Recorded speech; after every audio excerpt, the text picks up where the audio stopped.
during the last hearing, I think the case of Ormeco in Mindoro, is that Ormeco or there's another one? Ormeco. NPC has an obligation of about 144 million to be paid to dun sa power producer. And I remember at that time, the President, Jericho Nograles, made a commitment that's already under process. And we were talking about how many days will it be processed. Parang biniro ko pa siya 1 week, 3 days. And he smiled, suggesting that he might just be paying on time. I checked with the power producer. Wala pa eh. And the indication is you will be paying in installment.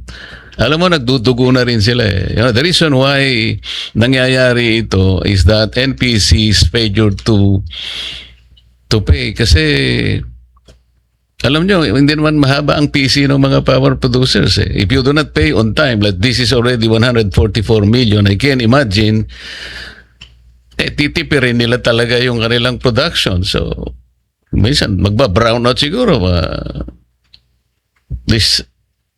So paano yun? Commitment after commitment. So why can't you pay? Meron namang yung universal charge na people keep on paying that para matulungan natin ang off-grid areas. Like kanina nga, sabi ng ating chairperson, she noted 10 electric cooperatives na isipin mo 14 pesos to 17 pesos per kilowatt hour. This is too high.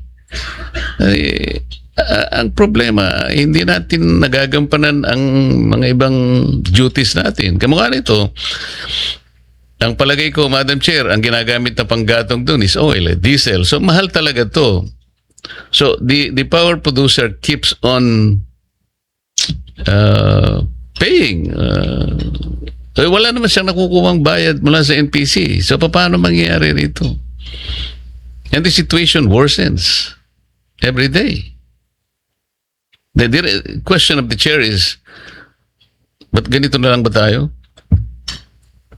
Okay, may I reply to that, Madam Chair? Okay. This is the situation on Power One, Madam Chair. I would like to update Senator Marcoleta that out of something like 14 vouchers, 11 were already approved because myself is the one who is approving it. And it was already fully audited, and now it is I think the check now is being prepared. Madam Chair, I'm not talking about the vouchers. I'm not talking about the approval of the vouchers. We're talking here that ERC already approved the payment to that power producer. ERC is here and probably she can confirm. Yes po. Sinulatan na kayo, bayaran nyo na. Yes po. Matagal na ito eh. Yeah. So if you talk about vouchers and approving the vouchers, that is not the one. That's not the information we want to hear. Okay, sir. Okay po, Madam Chair. Actually, it is within the 45 days processing period, Madam Chair.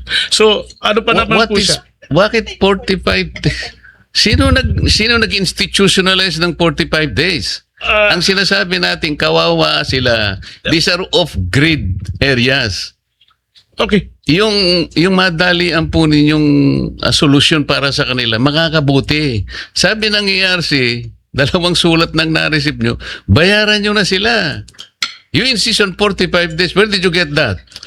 Actually, that is the standard, Madam Chair. Where did you get to the standard? It's only a standard. You can pay as early as you can. We will do that, Madam Chair.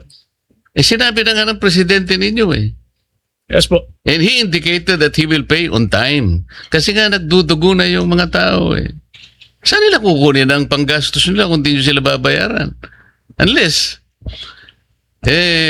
pag-usapan nyo ng NGCP kung paano maglalagay ng transmission line, which is, again, the hardest part. So hanggang may magagawa tayo, Attorney Tebes. Yes po. Huwag mo na sabihin yung mga voucher, magbayad ka na nga agad. Sige po. We recognize that, Madam Chair. Actually, kausap po namin sila kahapon. Okay na po. Ano nga pinag-usapan nyo kahapon? Yung ano po mismo, yung paglabas po ng vouchers ay ng check po, yeah. babayaran Madam Chair, po sila. voucher na naman. Hindi po, babayaran po sila, Madam Chair. I have a question. Naka-time deposit ba yung pera nyo? Pinautang nyo ba sa ibang tao? Why would you even need 45 days? And how come upon the, I don't know if I'll use the word prodding or the pressure, or not even pressure, just by Senator Marcoleta simply asking you biglang, oh sige, babayaran na. O kaya palang bayaran. Ganito po, Madam Chair, no? There is a verification process again, no? So, Verification process. yes, doon po sa ano po kasi, ang proseso po kasi, doon muna sa field yun. No? Halimbawa po, kung nasa Doon muna sa field, i-verify sa mo field. na, yun po. Meron pong proseso po yun, no?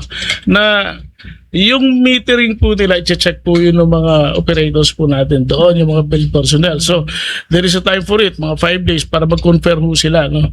Para ano po nila. Then, dadalhin po sa head office, 7 days, something like that. So, meron naman pong ano po yan. But we see to it na yung pinag-agrihan na period to pay or to period to process ay naaabot naman po yan. In fact, kahapon, no, tuwan-tuwa nga po yung taga-Power because we have this forum, no? And they learned that it is already processed and approved. So, it's only a matter of time, no? Baka nga ngayon na i-release na yung check, eh. saying is, never kayo na-delay. Never kayo lumagpas ng 45 days na yun. Nagkaroon lang po kami ng ganyan, Madam Chair, noong 2022. Noong nagkaroon po ng crisis yung, if you will remember, nung nag-shoot up po yung diesel. That's the time na nakiusap po kami sa kanila. So you're saying now, all your payments are within 45 days. Current po. So, it's an exaggeration to say na nahihirapan yung mga power companies. Ganun ba? They are exaggerating kasi dapat tanggapin nila yung 45. Ganun ba yun? I'm genuinely curious if that's what you're saying. Actually po, the issue with Power One po kasi, Madam Chair, hinintay pa po natin kasi yung ERC decision.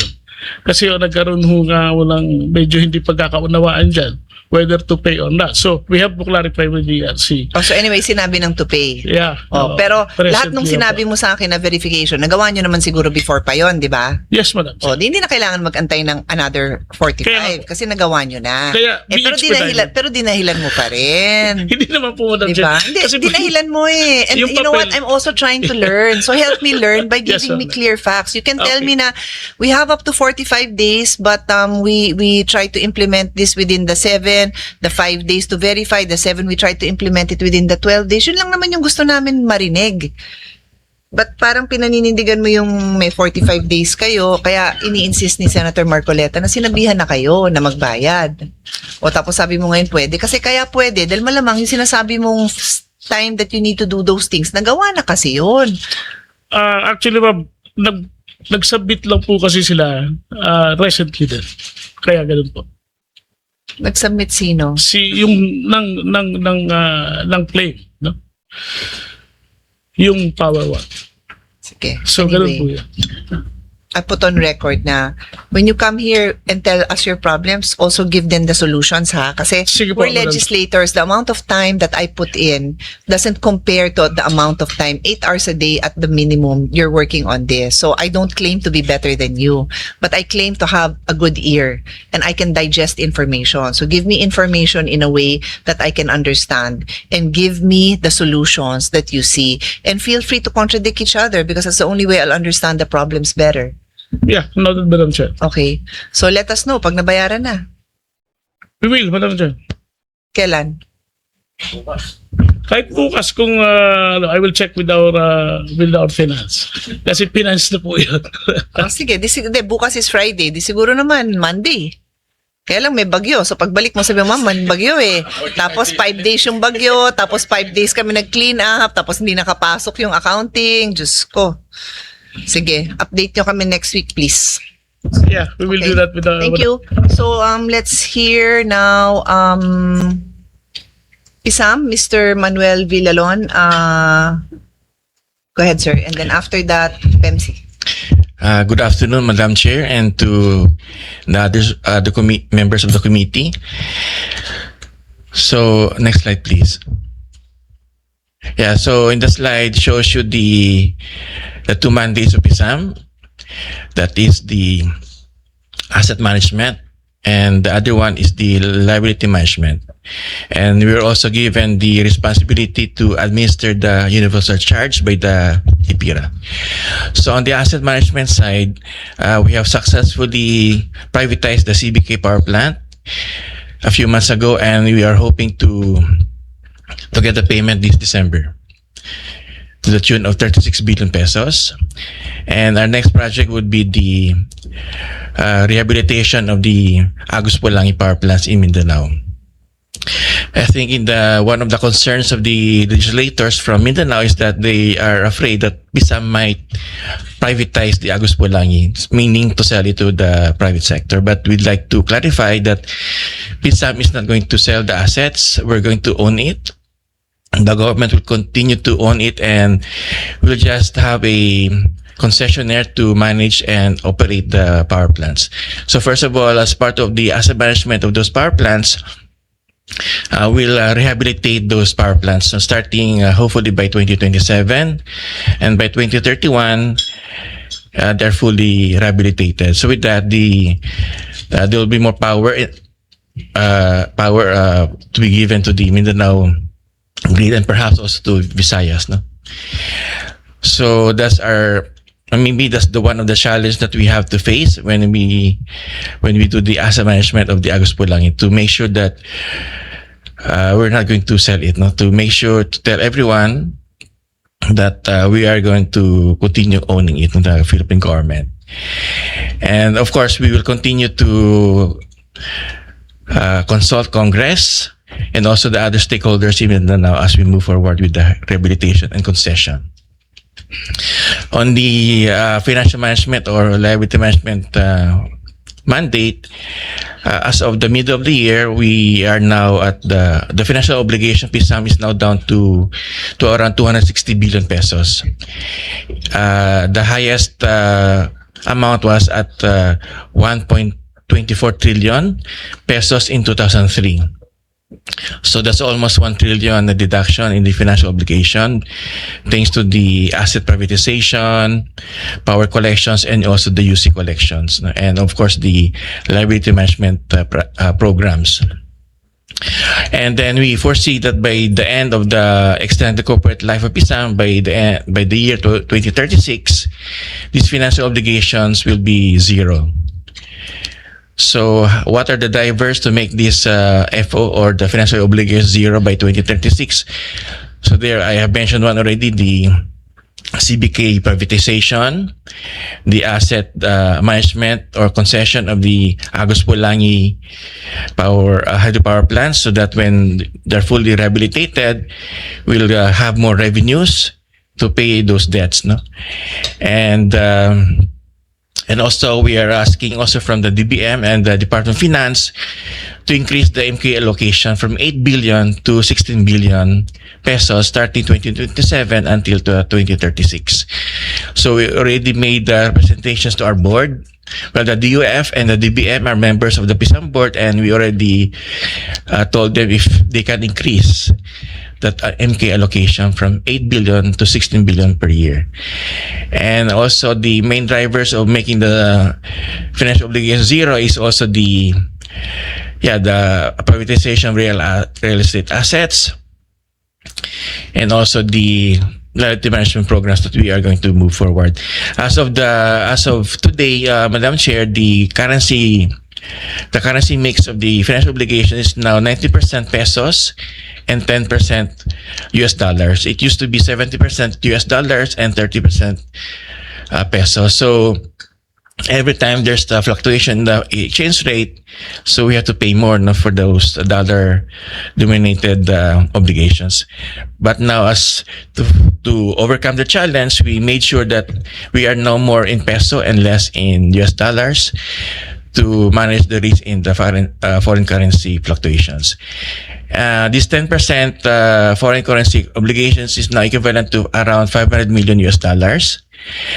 And of that 500 million dollars, 300 million of that is already covered by a principal on issue swap, so POS, which means any movement in the dollar exchange would already be covered.